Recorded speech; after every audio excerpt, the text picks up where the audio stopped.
Golden Spiral Media presents The Blacklist Exposed.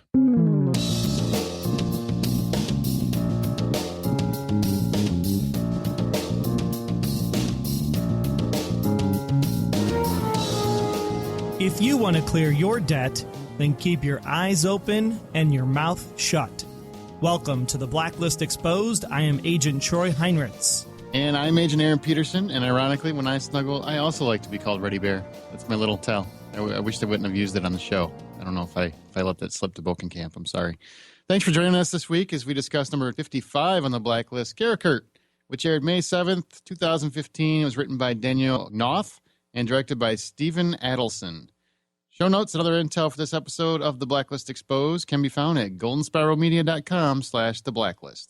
We asked you last episode to answer our profiling question of the week for Quan Zhang. What is Karakurt's mission? Robin said to kidnap someone. Wasn't that? Christine said to rid the world of tweezers because he had some bushy eyebrows. That's pretty fantastic. Rory said to be delicious on my hot dogs. Oh, I thought you said sauerkraut. Carol said to visit his granddaughter, Liz. Oh. Another one of those familial. Everybody has to be tied to somebody. Exactly. Bruce said his mission is probably to find his daughter, the former Masha Rostova. Alexander said, do you think he is the guy Tom was referring to last season in the Berlin episodes when he talked about a man he once knew with a spiderweb tattoo and the pearls for each dead person? That's an interesting pickup because technically Karakurt means spider.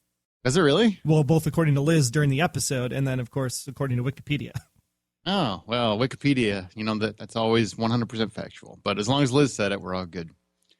And Amanda said, even though she doesn't know, said to kill, which ended up being correct, although a very vague answer, Amanda, but congratulations. That's what he was there for.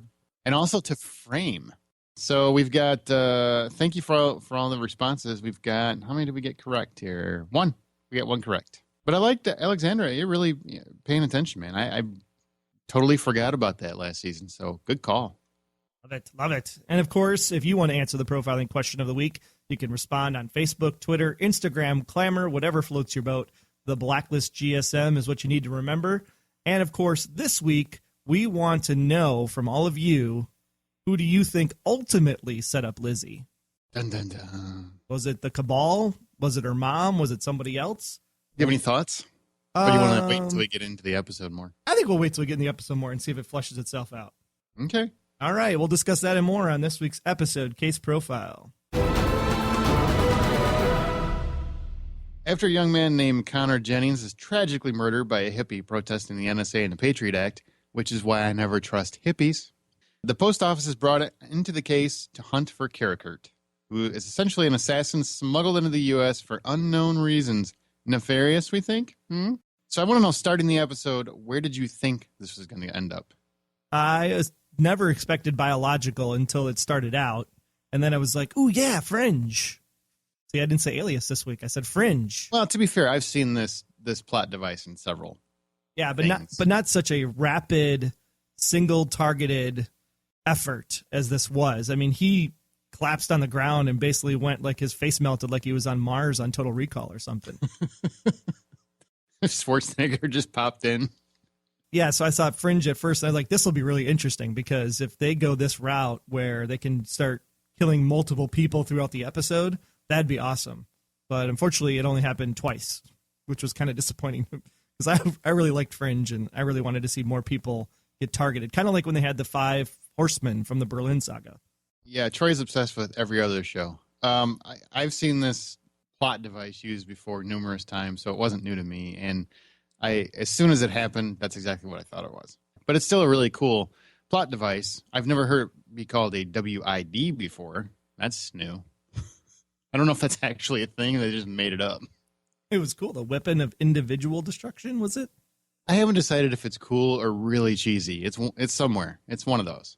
I haven't decided yet. I guess you're on the really cool side. Only because it was said by her. That's why it was cool. Yeah, she was very attractive. I don't know who she is, but I want her to come back. Come back often. When they're discussing the history, trying to determine exactly who the target might be, they discuss Markelov, who was a gentleman that was gunned down. German intelligence blamed Karakurt. More deaths have been linked to Karakurt. America believes he's a Russian target. So the first thing I thought when this was brought up, he said German intelligence. Mm-hmm. And I had to think about the whole being in Germany and the whole neck tattoos, and that's where my juices started to flow in this episode going, is Tom involved in this somehow? I'm sorry, Jacob Phelps. Call me Jacob. We're gonna get to Tom real quick here in a second. But yeah, same thing. As soon as they said German, I'm like, whoa. What is the play here? What is the play? Because that sounds like maybe where Tom was at one point, if you recall, like you were saying. It turns out Karakurt is here to deliver a bomb to the CIA office, first of all, and then a WID, weapon of individual destruction, to Senator Hawkins a little later on to take him out, and also frame Liz for murder. DNA-targeted assassination, and the ultimate plan seems to be to frame Liz. I thought that was a nice twist, actually. We will discuss each character individually like we always do, but in terms of taking the episode into the finale, what did you think about making Liz the scapegoat? It makes sense, I guess, because the question is, what is the ultimate play at the end? Is it to frame Liz and lock her up so that they can get to Red? Or is it to frame Liz to flush out, say, her mom, if she's alive? You know she's alive. Well, of course she's alive, because I think she's Red, but yeah, is that the question? Is it to flush out Red, or is it to flush out the mom? Or why does it have to be to flush out anybody? Maybe it's just so they can get Liz out of the picture or get to Red. Well, that's the obvious choice, right? The obvious choice is if Liz is in trouble, Red will come forward, then we can take Red off the board. But that seems too obvious. There has to be something bigger. I think the intent seems to be to get to Red, because remember, the Cabal is going after Red. The director wants Red. So to me, it seems like it's a way to get to Red. So does that make the director's mission a personal mission then? Because if the Cabal is so much bigger, why would they worry about just this one guy? Because they know that he has the fulcrum. You know, she has the fulcrum.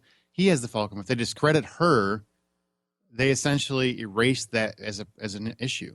They can say she's a Russian spy, or she's a turncoat, or you can't trust anything she says. She's obviously a terrorist. So even though there's like 1,000 copies of this out there now, scattered to the wind through Red's network, you're going to say because we discredited Red and because we discredited Liz, no copy of this information is valid. Here's what happens. I think they discredit Liz so that because they'll maybe they need her help to clear her name so that she'll have to give the fulcrum back in all copies. Or they discredit her in the organization by framing her as a terrorist. So anything she shows them or that gets shown is fabricated, essentially, to the media. It's treated as fabricated or falsified information. Sure, can it be verified? I doubt it. If it can all be verified, it would have already come out by now. That play never happens. Is this the only copy? Are you sure I have all the copies? No, I'm not saying that. I'm not saying that all the copies. I'm saying that they discredit the actual information so they don't have to worry about it coming out. Okay. That's what I'm saying. I'm not saying all copies disappear. They're not. Yeah, there's probably like 100 of them. I don't know if there's that many, but I would assume Red spread it around to the wind by now. Mm-hmm. Well, yeah, Reddy Bear. One question that came up to me, and I think a lot of people were saying, I can't believe Karakurt got to the train station. Why do you automatically assume Karakurt got to the train station? Because when Liz bumped into whoever the hooded individual is, we know Karakurt wasn't there, theoretically, because the information indicated he was actually back at his apartment. They also wanted her to go to the train station. To me, obviously that's a different person, but would it be Tom that she actually bumped into? They don't show the face behind the hood. They just show somebody wearing the same kind of getup that Karakurt was wearing. The funny part was I actually went through this episode and going, okay, when the hell did she actually get infected? And I couldn't figure it out. And then one of our Facebook people was like, oh, it happened here. And I was like, oh, yeah. And I was tired, okay? Been a long week. I don't want to hear your excuses. So then when I watched it the second time, I was like, okay, this is clearly where the past happened. And they wanted her to be there so that they could infect her. But I said it wasn't Karakurt either. I thought maybe someone to look like Karakurt, doctored him up to look just like the photo. I mean, because really, is he going to be wearing the exact same thing after the bombing? If you bomb something, you change your clothes and you run away. And presume another identity, which clearly he can do in his apartment. Now, your stretch to being Tom, I think, is a stretch. Possible, but I think that's just because of your hate for Tom that you're actually putting him in there. It could have just been any operative. Same size. Go back and watch it. He's the same size, basically, same build, and you never see his face. So I know it's not Karakurt because they would have shown his face. TV 101. And by the way, didn't you give me grief for missing something last week? I'm just saying. Seems pretty obvious. I agree with you that it wasn't Karakurt. I just don't agree with you that it's Tom. Who do you think it is? It could have been just an errand boy. An errand boy, they show the face. It could have been the pamphlet guy from the opening sequence. An errand boy, they show the face. I'm not even saying he knows why he was supposed to do it, but he did it. I totally believe it's Tom. Boom. There's my theory of the week. Okay.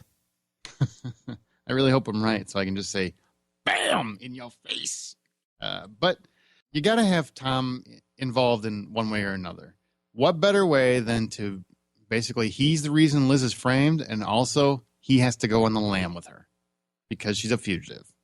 And the only one both Red and her can trust to take care of her. Blah, blah, blah. Okay. The question I have for you, though, is why this senator? What was so important about this guy? Why not any other senator? Was it just because of his connections to the Russian intelligence committee? I don't know, but knowing our political system, I'm fine with any senator. Do what you got to do. Let's start over. Sorry. I really don't know. I would assume he seems to be somebody who would be against the cabal, so therefore that's why they went after him. Okay. That's the only reason I could think to go. They didn't really identify another reason or a motive, just that he's the target. I like this. I mean, there's some people I think that didn't like the plot. They weren't a big fan. I know Bill in our Facebook group is one guy. He was very not happy with it. What did you think overall? I really liked the episode. I loved it at first. The second time I watched it, I'm like, which is usually when I see holes. I'm like, okay, I have seen this done quite a few times, but I still really liked it. You guys were all on Twitter because I was out on Thursday night and I had to watch it an hour time shifted. You're having like fun? Yeah, I was having ice cream with my kids. So that's always a good time. But so I'm watching Twitter and I'm like seeing all you guys, oh, this is awesome. This is so great. Blah, blah, blah, blah, blah. And it's like, so I'm sitting down and now I have all this expectation. And maybe that's because I had the expectation that I felt like the episode wasn't as good as the last two. It was a good episode.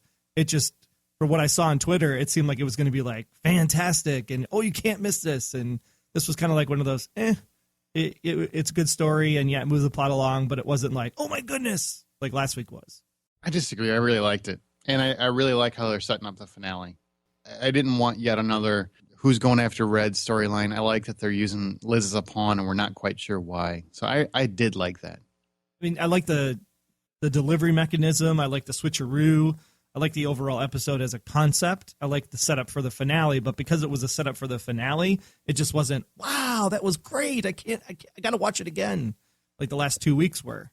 So I think Twitter made it seem like this episode was going to be like so much better. And I guess I learned my lesson. Don't look at social media until you watch the episode so you can experience it for yourself rather than experience other people's experiences. Oh, and other news, duh. just saying. Let's go into characters. Mr. Messick is the guy that works at the European Analysis Office that Liz was asking to get information about Kristina Rostova, her mommy.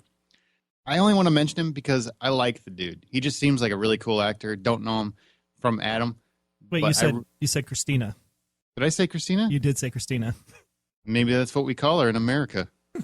Russian for Katerina is Kristina. Ressler, Dessler, Kristina, Katerina. Hey, I start drinking before the show. I don't, and Ressler didn't get punched in the face, so I just had to do it for explosions. But anyway, I like that dude. Bring him back. And I made sure to trample all over that. You can't even edit it out. I don't care. Katerina/Kristina Rostova. Now, one of the main characters, Karakurt. Was it Karakurt? Because Cooper calls him Karakurt. Then I think it was Red called him Karakurt. Yeah, it's like nobody can pronounce his name correctly. It's almost like I'm in the show now. Exactly. Can't get the name right. No, it's Karakurt and a.k.a. Jonas Fleming. Michael Massey is the actor that played Karakurt. He's a character actor from 24 and The Crow. He played Fun Boy in The Crow. And Karakurt is known as left hand of the SVR. What is the SVR? Refresh your memory.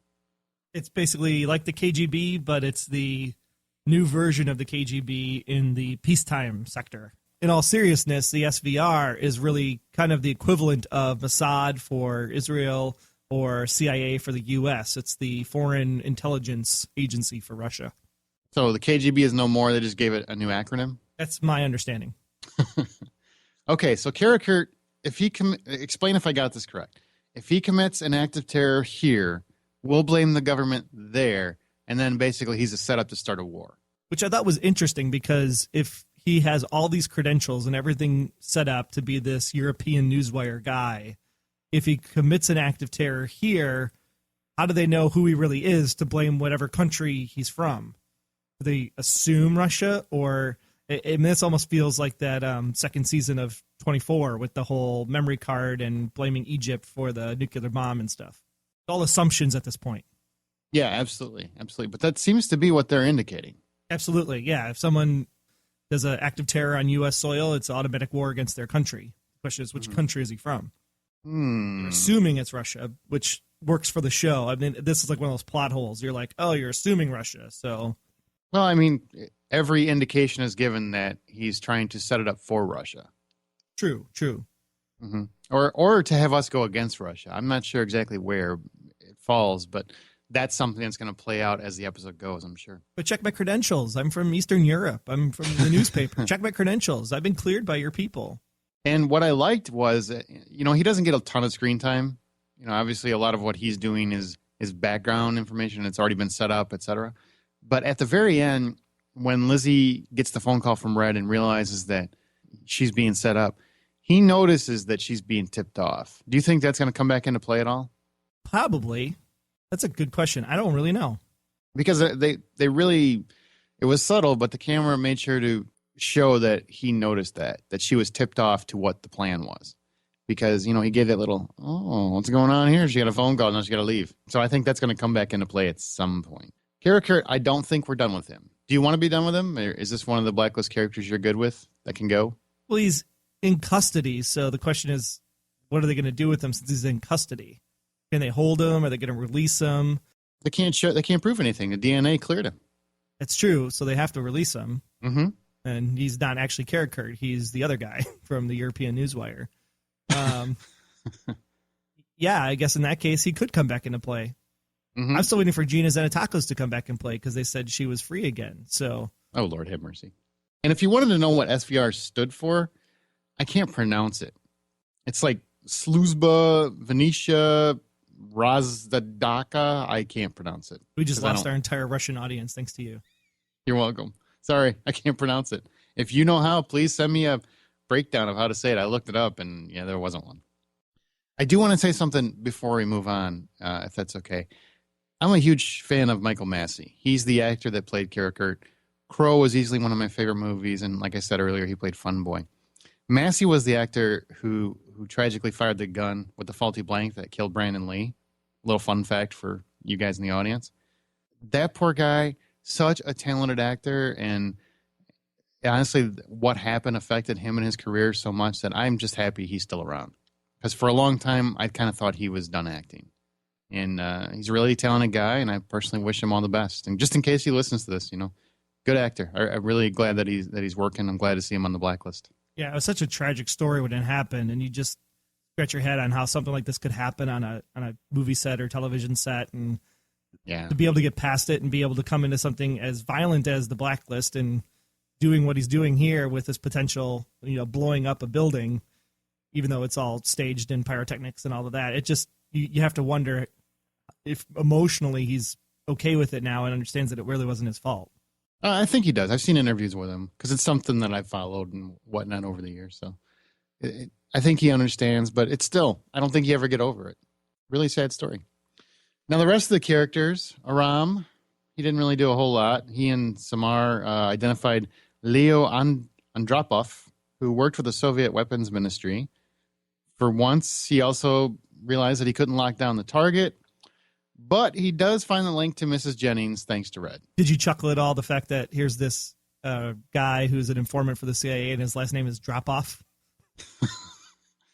Yeah. I heard that. I heard that. I chuckled out loud. I was like, we got to make the exchange at the Dropoff. Holy cow, that's actually right. I didn't see it that way. I was just too busy trying to make sure I had the pronunciation right. Good call. Good catch.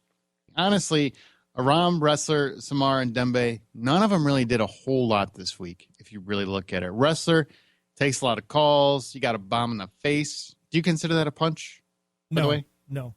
I mean, he got scratched up. Punch by the wind? No, that doesn't count.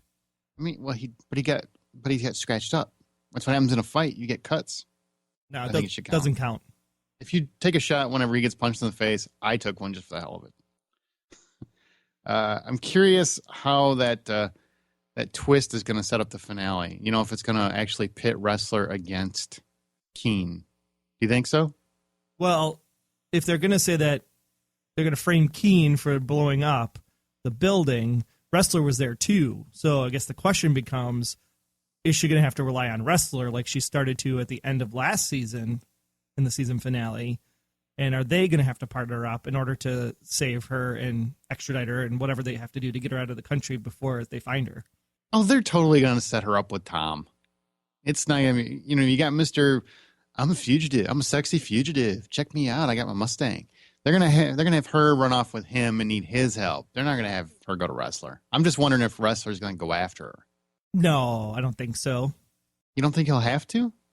Well, he would have said something right at the end there. He's like, yeah, he just kind of melted down right next to Keen. And then he had to look like, oh, what? He had to look like, oh, how did she get infected? Wait, that doesn't make sense. I don't get it. Mm-hmm.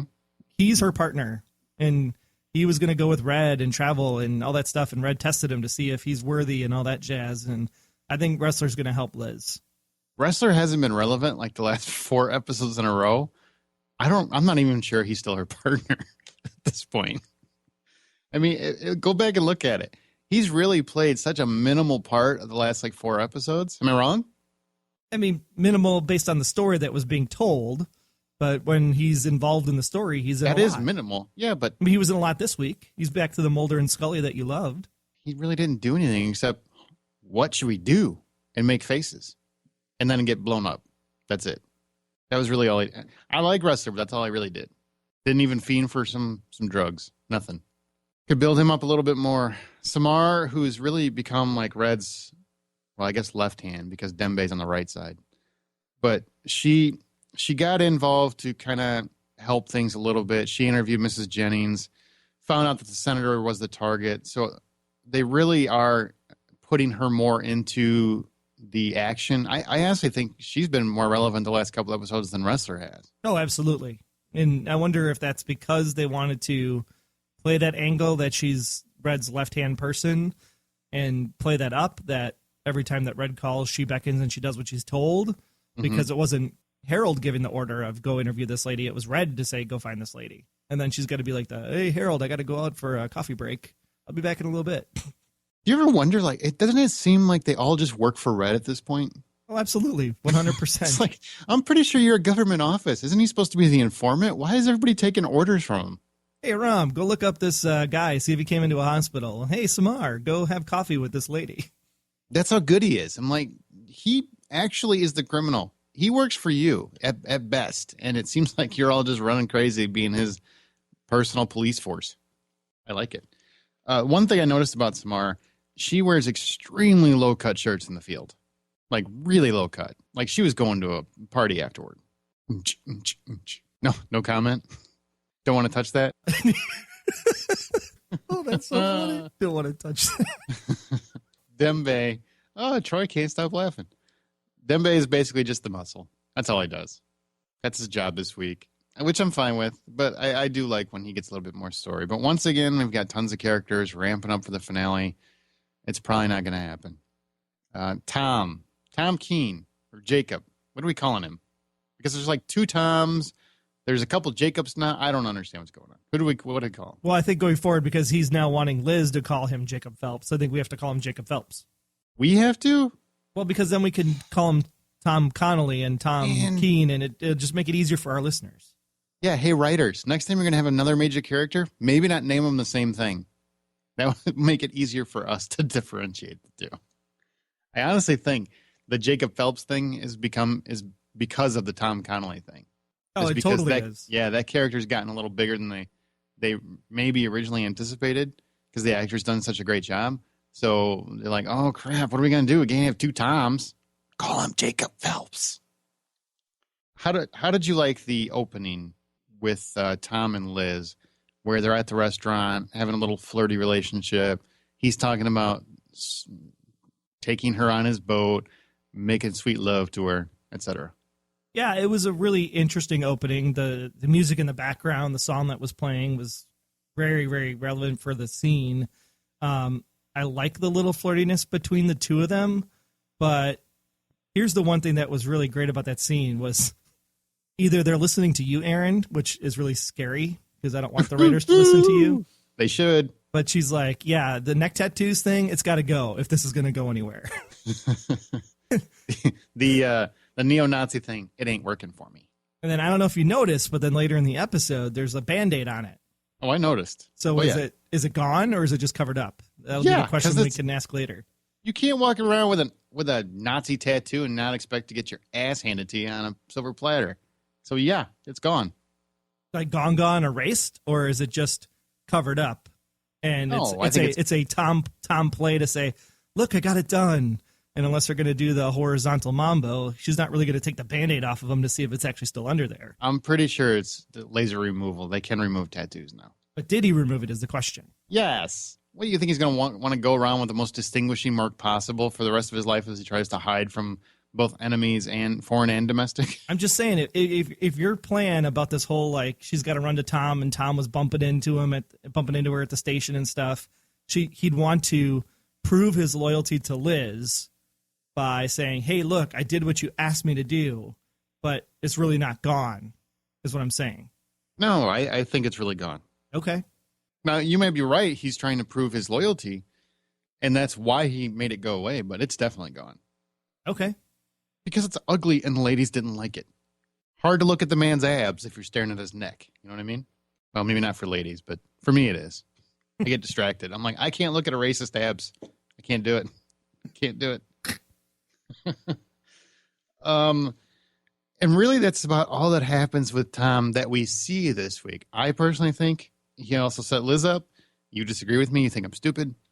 What did you think of the Tom angle or this week's episode of how do we get Tom in the mix? Well, I'm not saying you're stupid on the Tom setup thing. I'm just saying I don't think it was Tom at the train station because... Sure felt like you said I was stupid. I mean, your profiling question was, is Tom playing Liz again? And the minute he has that phone and the Band-Aid and he's like, hey, it's Jacob, and I know this is weird, but we should go to dinner. I was like, dude, he's totally playing her. And he has the Tom Hanks moment. Come on, meet me. She didn't show up. Oh, I got to go work out. Go do some push-ups. I gotta look sexy from a Mustang commercial. I don't know, man. I definitely think he's playing her, and she's definitely gonna need him because she's on the lam, and so he's gonna be a big part of next week. Okay. We'll see how it plays out, though. Cooper, a couple of questions. One, is he officially bought and paid for? Bought and paid for by whom? Connelly or whomever. Or Red. But is he, in fact, is he a guy that's basically under the thumb now? I think that he is, but I love the angle they played this week. Like, just keep doing what Connelly says and then go in there and tell him that you know what he knows so that he's kind of thrown off guard. So I like the twist that they can use each other now with the info that Red's feeding him. And I had several people ping me and tell me, see, that proves because Cooper talked to Red that your theory about Connelly working for Red is not possible. But does it? Does it really? Because if you think about it, maybe this is part of Red's plan. I know most people don't think that's possible, that Red wouldn't set Lizzie up.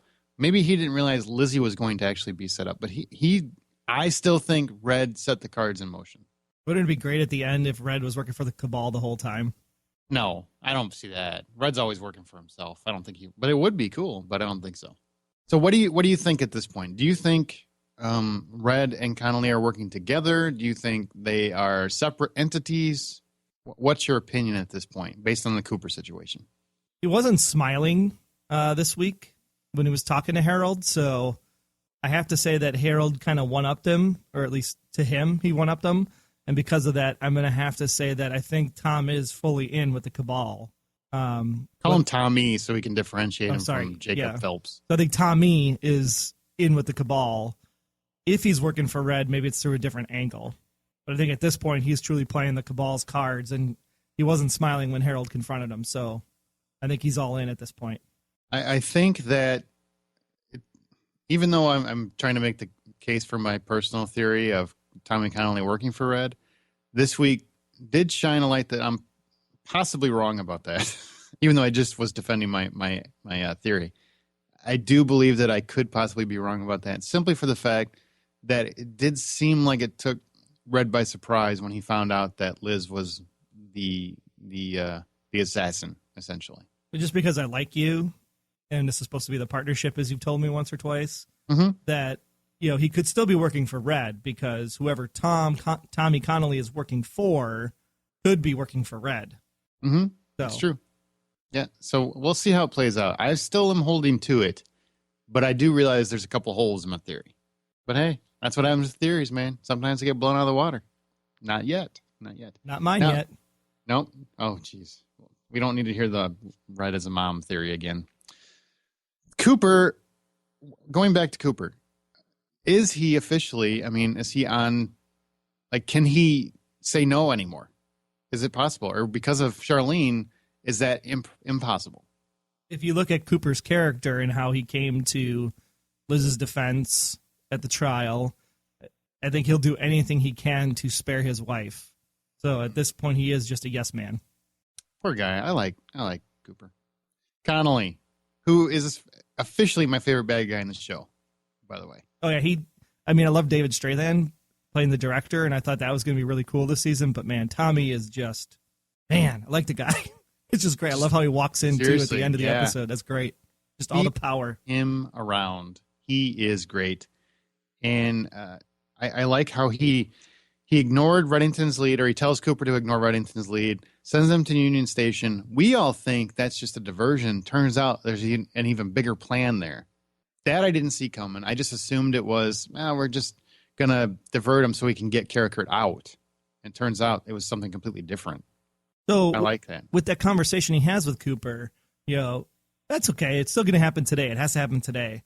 You think that there's a half-life or a lifespan on that virus, that it had to happen within a certain amount of time of being infected in order for it to be effective?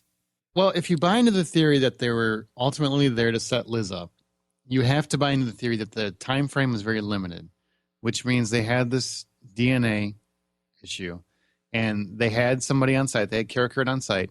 They had Liz on site. All the pieces were in play. So if they pulled it, there's a good chance it's not going to work later. So I think that the reason it had to go out handled today was one of two things. One, either that's the only way that play could play out correctly, or two, they needed the senator out for a timely reason, whatever that is. There's a vote coming up or something along those lines. So do you think that they really wanted to bomb that CIA post for the Russian counterintelligence to set up the funeral service? Or do you really think they took out the post because they wanted to take out the Russian counterintelligence post? Oh, I think it was to set up the pieces for the funeral. You don't go through all the trouble of getting the DNA, killing the man's son, targeting him, framing someone else, et cetera, without setting everything else up.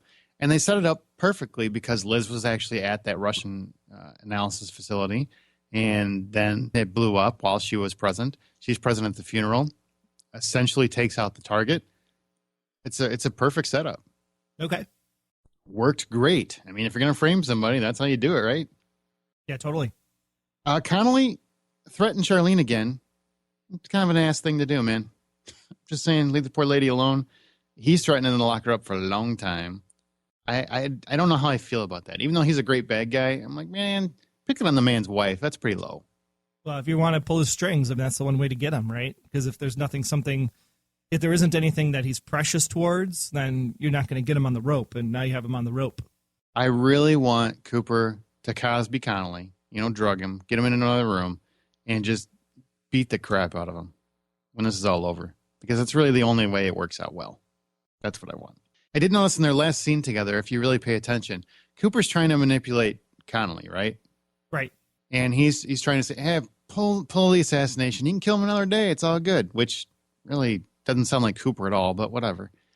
And then Connelly kind of puts it back in Cooper's mind that it's a reporter. Like he implies that it's crazy how you can kill somebody today. You just take a few pictures and ask the right questions, right? So if he doesn't make that statement, Cooper doesn't assume that it's a reporter, who he then relays that information to Liz, who then attacks the reporter.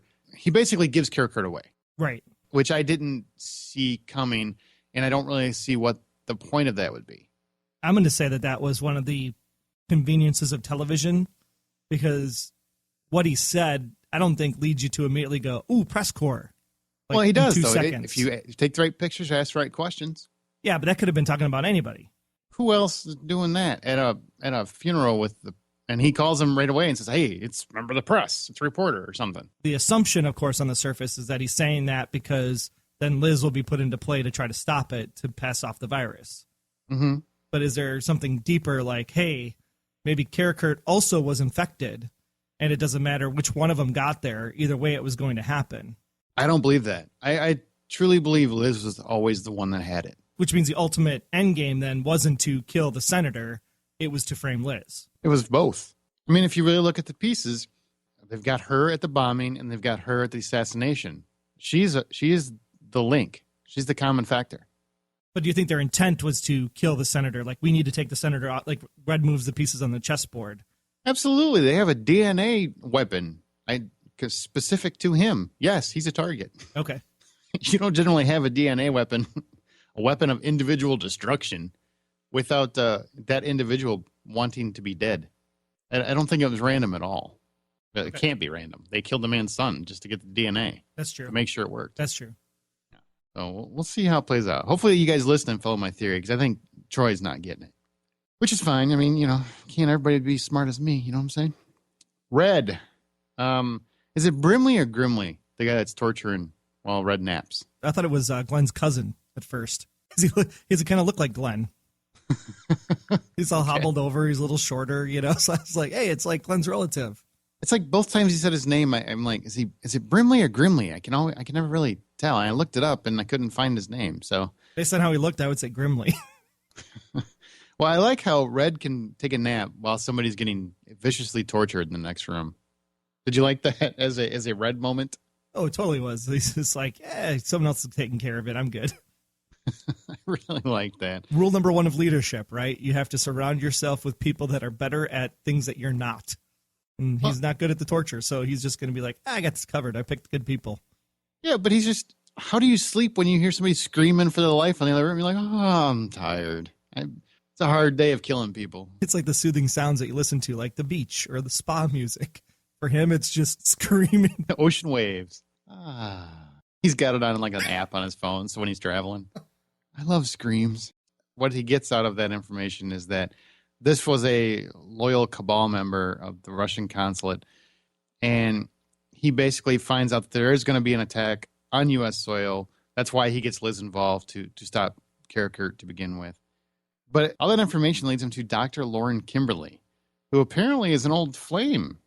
I mean, is that what I gathered? Old flame. Very hot, by the way, but an old flame of Reds. Yeah, I would have said he's just like the jelly donut lady or the botanist lady, but then there was the kiss on the cheek, and then the kiss on the lips, and you're like, whoa, what just happened there? And Reddy Bear. I mean, don't forget Reddy Bear. Yeah. That made the social media erupt. Like, oh, what an adorable nickname for an assassin. For an international criminal. Reddy Bear. I like Lauren Kimberly. I hope she comes back. I don't know how often we're going to need a genetic scientist, but I'm sure it's going to come up at some point. So the affection between the two of them, and then you compare it to Madeline Pratt. Was Madeline Pratt more of a equal of the mind kind of relationship, and that's why he was in love with Madeline Pratt versus this was just a tryst? Definitely. Kimberly seems like more of the, we went out, we had some fun, I really like her, but it's just not going to work because she don't like to kill people like I do. Where Madeline Pratt was, oh, she is evil. I like her. Totally. Mm-hmm. Everybody likes a bad girl. It's true, ladies, we do.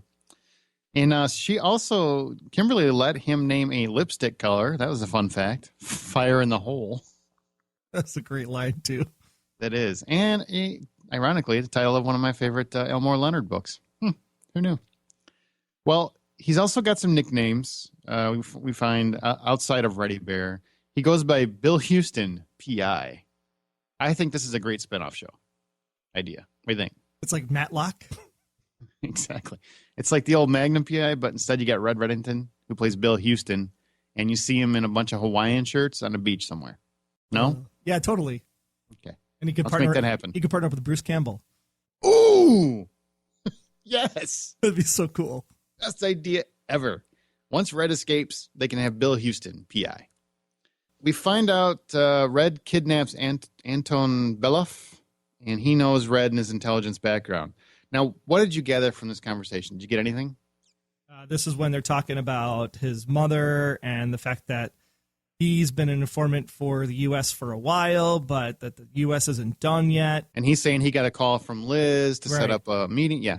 Yeah, and I just thought it was very interesting that the people that were calling him were asking about Katarina's daughter. Yeah, I thought that was interesting. So what do you take from that?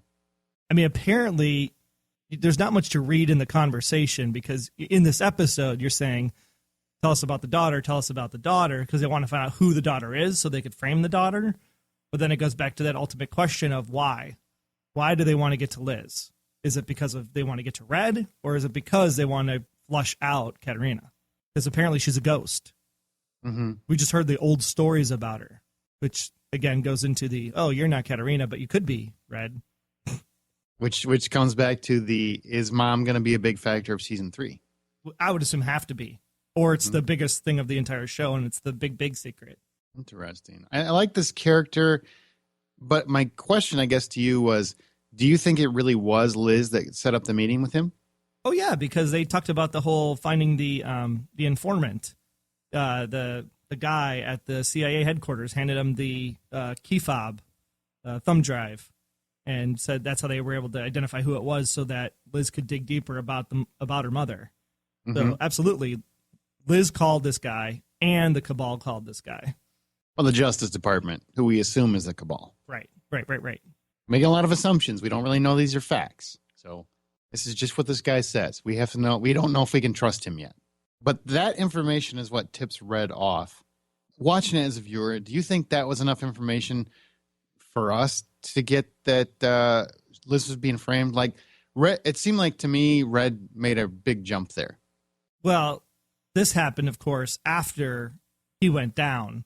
Mm-hmm. And so when he went down in the car, melted down, literally, immediately I went, Liz touched him. Liz is the one that's infected. That's why I was like, how the hell did she get infected? And I couldn't play it back fast enough as I was watching the rest of the show play out. Mm-hmm. That's why I missed it. But going back to your question again, I think that's how Red needed to find out about it in order for it to make it happen. So the jump to say that you're being framed, I think is totally fine.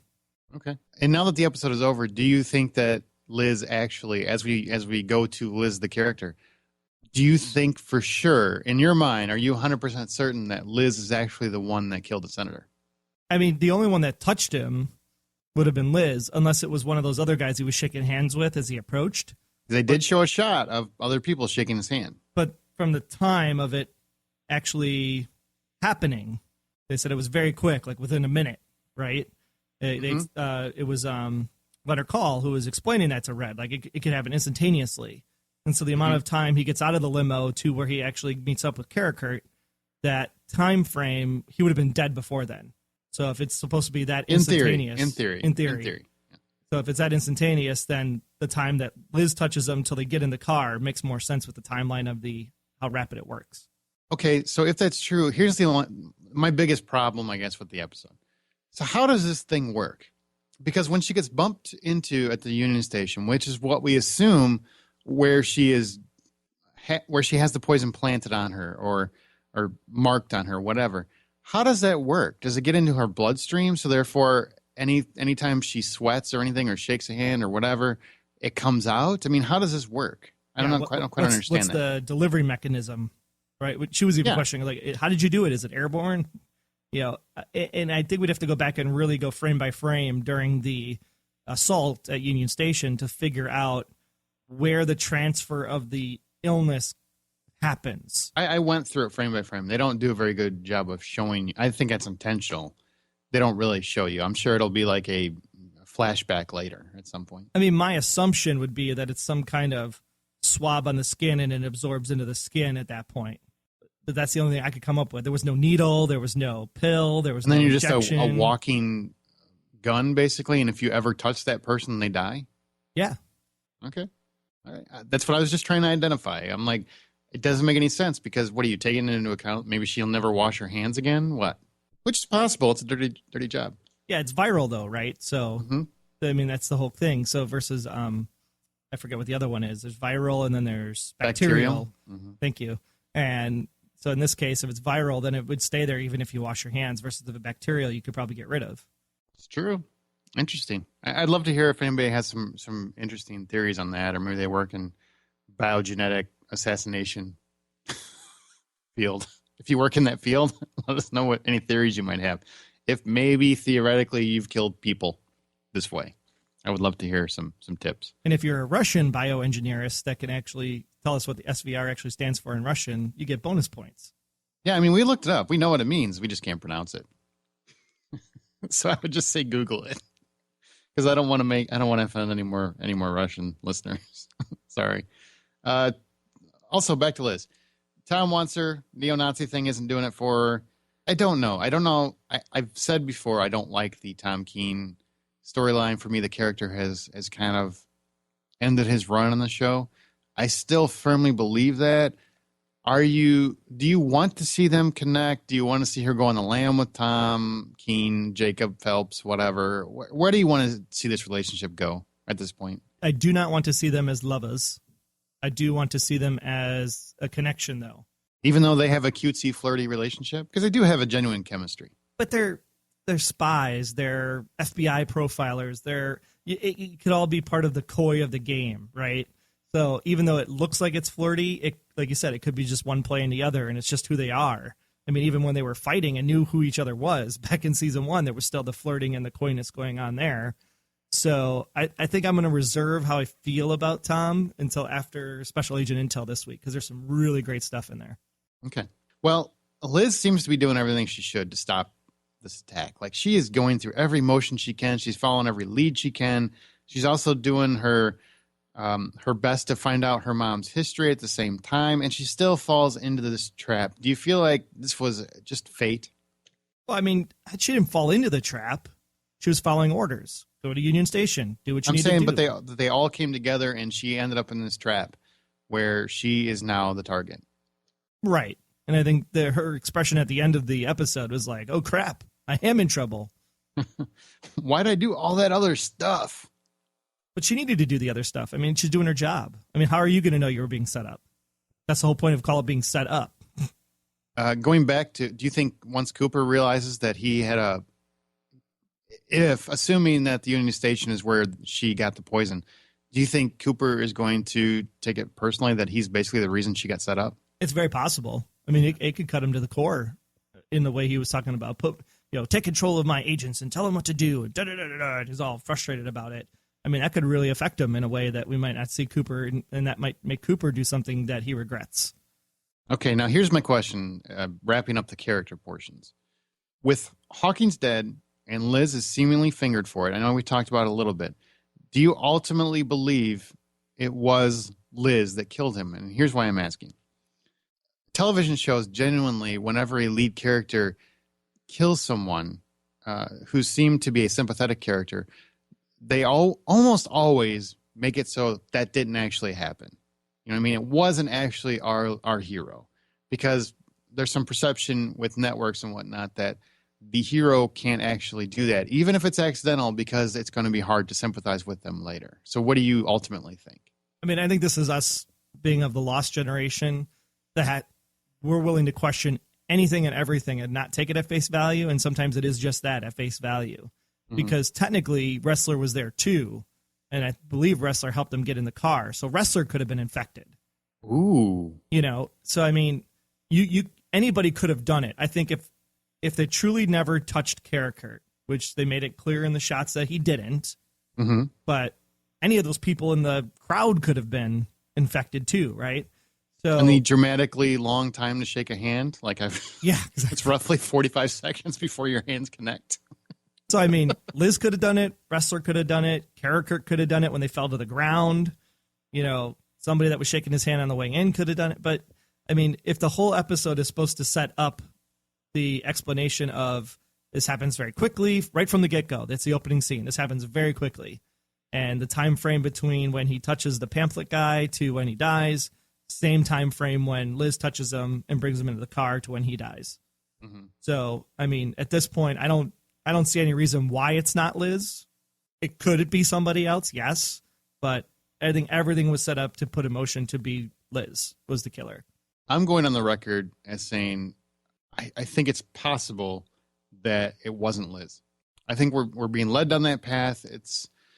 Maybe it's intentional to lead us on that path, but it is entirely possible that someone else did it because they do show several hands shaking his to throw us off. I'm sure that was to throw us off of Liz, but so there's I do think it was Liz. Don't get me wrong. I'm saying I do think it was Liz. I'm saying, but there is that possibility, like you said, could be Ressler, could be anybody else to touch that senator in that minute. Yeah, and you said, if they went through all this trouble of making this WID for this one individual guy, and it had to be today, you don't think that a group like the Cabal wouldn't have a backup plan just in case, meaning there's a second person infected. But going back to what you just said is actually why I bring that up, why I say there's a possibility, because Ressler was in both those places too. Yep. He was at the bombing, and he's there shaking hands. Which I didn't even think about until you said it. No. Which is why you said it. Because you're worried about the whole Union Station thing and it being Tom, and you're not looking for the more important clues. It doesn't matter if it was Tom or not. It matters that Ressler was in both places at the same time. Maybe he is a double agent.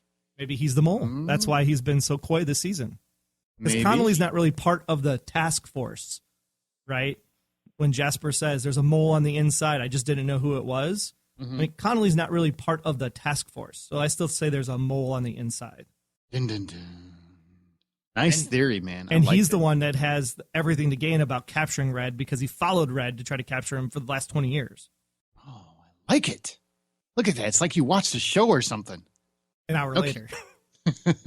Well, hey, it took you that long to get to a good theory. I don't know what to tell you. Where do you think the finale is going to lead?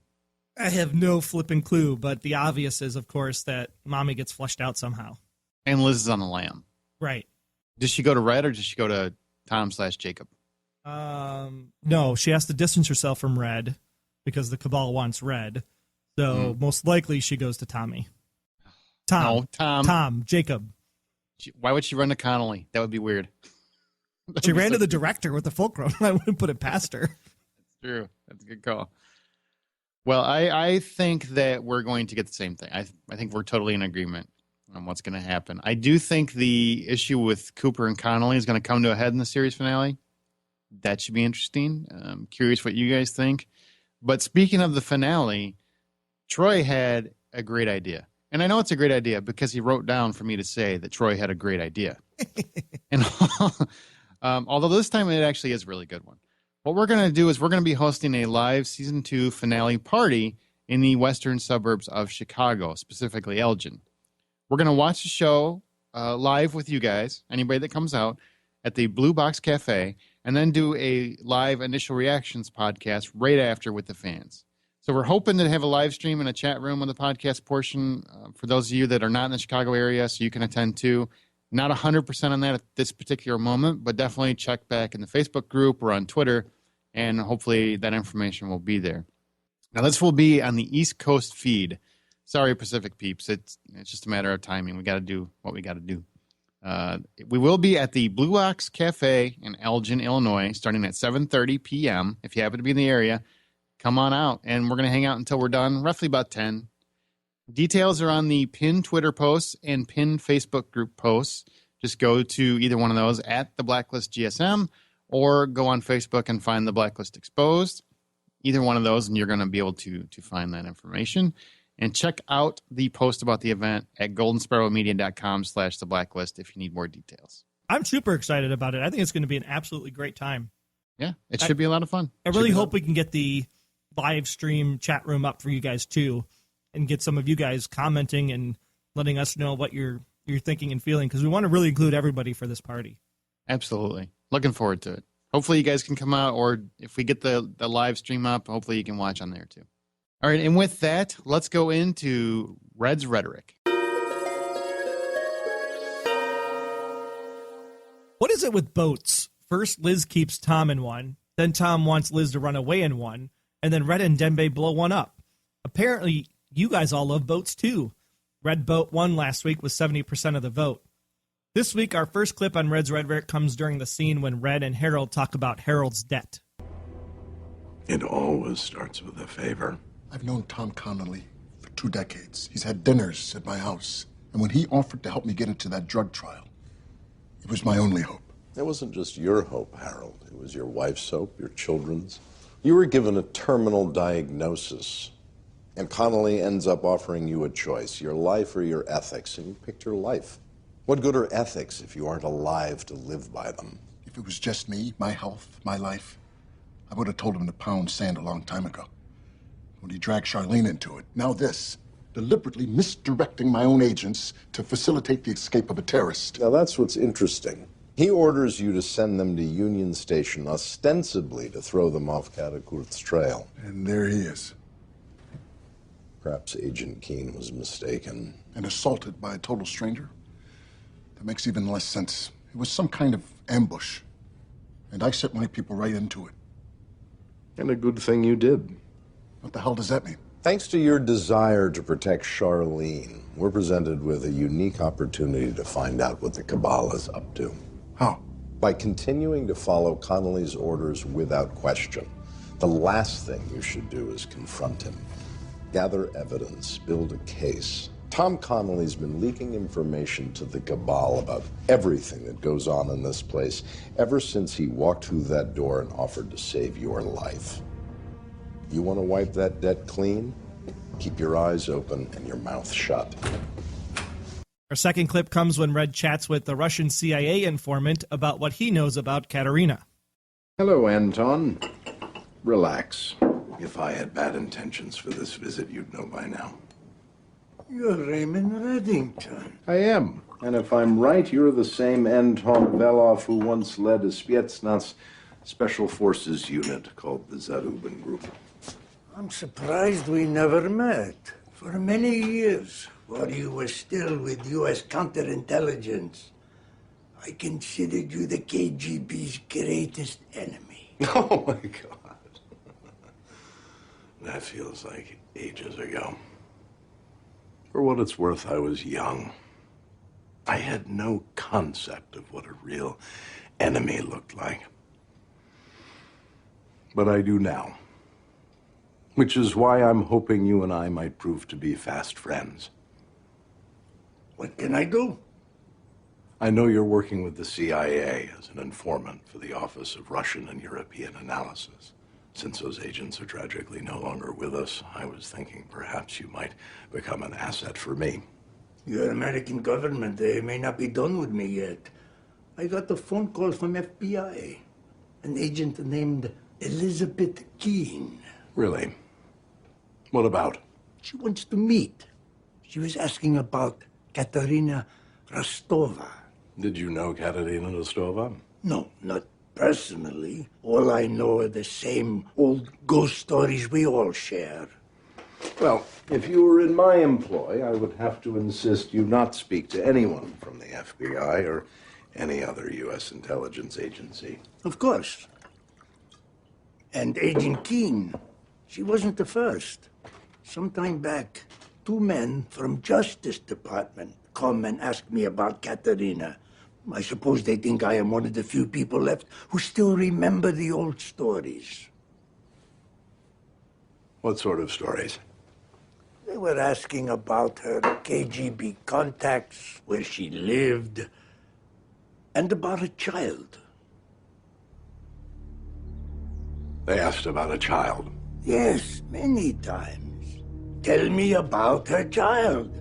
I said, all I know is they say she had a daughter. Then made the phone. Which was your favorite this week? Send us a tweet at the Blacklist GSM, post your vote in the Facebook group, or clip your favorite clamor, share it with the world, and add the hashtag #RedDebt if you want to wipe yours clean, or Red Enemy if you have finally grown up.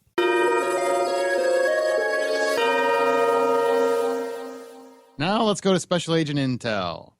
Bill said, even though there is only one more episode left in this season, I really dig the soundtrack from the series. Lots of familiar favorites and a ton of new songs. Whatever or whoever does the music selection gets an A for the day. It makes the hiatuses easier to take. I totally agree with that. The soundtrack is phenomenal on the show. Yeah, and apparently Amy from the Facebook group said that there is a Spotify Blacklist playlist that's already curated. So if you're a Spotify user, you can go check that out and tell us which one is your favorite. Oh, is it really? Yeah, totally. Oh, I've got Spotify. Yay! Thank you. Now, is this the same Amy or a different Amy? I believe it is the same Amy. Well, Amy, who's got 2 E's, I like that. Amy. Did anyone else here notice that Tom keeps trying to lead Liz away? He tried to get her to come to dinner at the same time as the memorial. I think Tom was a step ahead and knew she would either be in danger or was being set up. The last 3 weeks, he has tried to get her to leave it all behind and just go. That's true. He actually, at the dinner, didn't even want her to take Red's call. I think he is playing the cabal. He probably went to them on the idea that he hates Red and wants revenge, taking enough directives from them to be convincing while trying to use intel he is gathering to protect Lizzie. So if I understand that right, Amy is in the I like Tom, and Tom is a good guy. Jacob. I think Amy is deceived by the abs, most likely, or the guns. I mean, the dude's he's been working out quite a bit. He's got some guns right now, and she's on board with the Tom is trying to protect Lizzie, and ultimately knows that Red is awful for her. Agree. Okay. Aaron said, not me, different Aaron. It's a lady, E-R-I-N. Said, great episode tonight. Did anyone else notice the Band-Aid on Tom/Jacob's neck? I bet he finally had that stupid tattoo removed. He better have. Well, if you're on Amy's side, then you say, yes, he had the tattoo removed. If you're on Aaron's side, or my side, in this case of the Band-Aid theory, I love how we're going to have the Band-Aid theory. I still think he had the tattoo removed. I think he's just covering it up. No, I think he had it removed. I'm not on your side. You're wrong. Fine.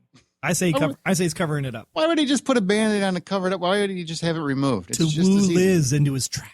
He would woo her more if he had it removed. It takes like an hour. He needs it for the German intelligence thing that they brought up in the episode. Oh, come on. He had it removed. Troy doesn't know what he's talking about. He's been drinking again. Neil said, it just hit me. Lizzie was turned into a carrier when Karakurt or someone else attacked her in Union Station. From then on, the Cabal wanted her to save Hawkins. Save? He says save. Well, because the Cabal wanted Lizzie to save Hawkins so she would kill Hawkins. Oh, okay. She needed to be there to save him so she could touch him.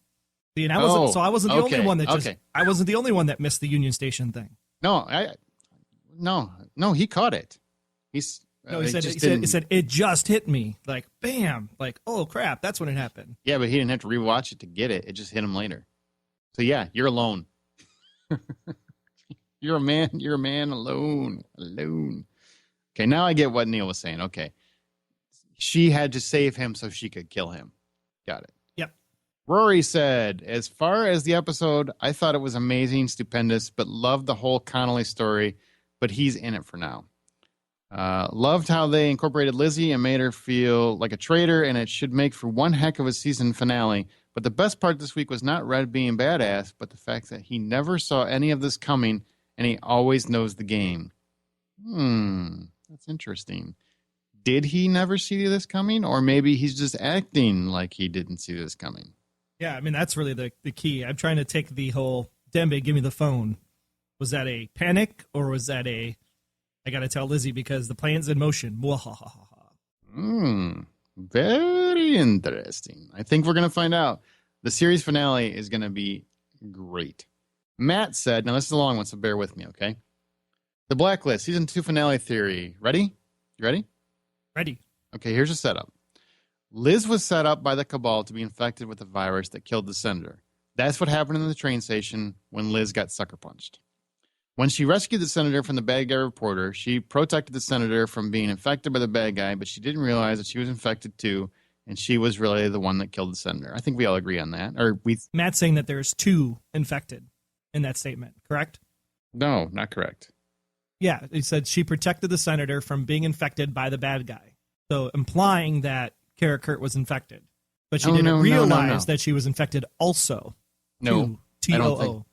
That's not what I think. I think what he's saying is the same thing that I've been saying, which is she got infected.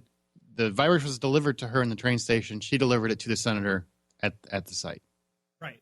But he's implying that by saving him, because he thinks that Karakurt was also infected.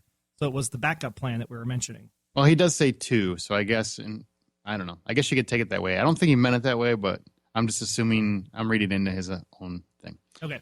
Consequence. As a result, Liz is wanted by the FBI, cabal. Everyone is out to get her. She's desperate to hide and escape the situation. So his theory for the season finale. Because of Liz's desperation, she turns to Tom Keene for an escape. I think we all kind of think that. Tom Keene has been warming up to Liz since he came back and really wants to change his life. Or does he? And Liz has been slowly opening back up to Tom. But Tom has been playing her all this time. He still has that German Nazi SS tattoo on his neck. Well, apparently not anymore.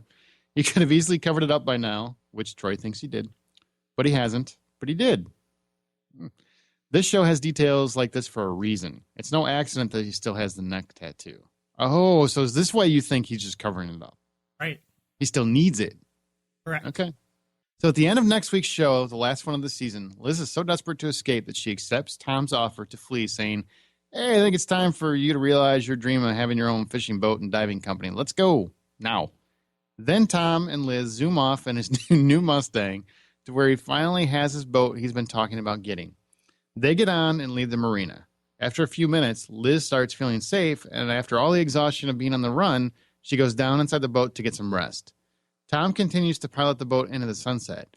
After a few seconds, he pulls out his cell phone, calls someone, and speaks in Russian to some unknown person. "I've got her. Let's meet." And the season ends. Ooh, That's I a like great that. cliffhanger. I Because like it. even though he's speaking in Russian, because you don't hear who's on the other end of the phone, could be calling the mother, could be calling somebody in Russia, could be calling Red, because Red speaks Russian. Ooh, I like it. Matt, that's great. I hope you don't work for the show because you might have just spoiled something. If it happens that way, Matt, we're coming for you. No, just kidding. Oh, I'm high-fiving you, man. That's a great theory. I like that. I like that ending, too. That's how you do a cliffhanger, people. I think that's going to do it, man. I don't really have anything else. No, Do you? No, it's a great setup for next week, and we're looking forward to the season 2 finale viewing party in Elgin, Illinois. So if you're in the Chicago area, definitely come on out and see us. Yeah, definitely. And if not, what we're going to do is we'll release that live audio as our podcast for next week. And then we'll do a follow-up where we'll kind of recap the season and kind of go over theories and et cetera, and hopefully do some listener feedback. Absolutely. Right? You bet. Okay. So don't worry. There's a lot more podcasts coming. But that's going to conclude this episode. So be sure to follow us on Twitter this season at the Blacklist GSM. We live tweet during the East Coast feed, and we'll use the show's hashtag, The Blacklist. We also have a Facebook group. Just search for The Blacklist Exposed and join us for the fun. Intel from you is what we want, and we have a few ways you can submit that intel right in here to the agency. You can interact with us on Tumblr, Instagram, Clamor, or as always, visit goldenspiralmedia.com/theblacklist to give us a call or use your smartphone to send us a message with our send voicemail button. You can also subscribe to the podcast in iTunes and Stitcher from the website. And if you are on Android, take us on the go with the Spreaker app. That's Spreaker. You can also find all the intel and analysis about this episode for Karakurt by visiting goldenspiralmedia.com/theblacklist. Big thanks for listening. Don't forget to answer our profiling question: who ultimately set up Lizzie? Was it Red? Was it the Cabal? Was it her mom? Who was it? Going to be interesting because at face value, it's the Cabal, but the Cabal could be somebody else. You never know. Exactly. We don't know. Until next time, I'm Agent Troy Heinrichs. That's at Troy Heinrichs on Twitter. And if you want to learn more about me, just visit about.me/Troy Heinrichs. And I want to mention that Under the Dome Radio is coming back for season 3. So check that out at underthedomeradio.com. And I am Agent Aaron Peterson.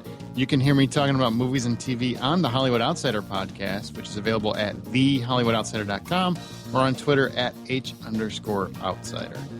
Be sure to subscribe, submit your feedback, but most importantly, keep yourself off of the Blacklist.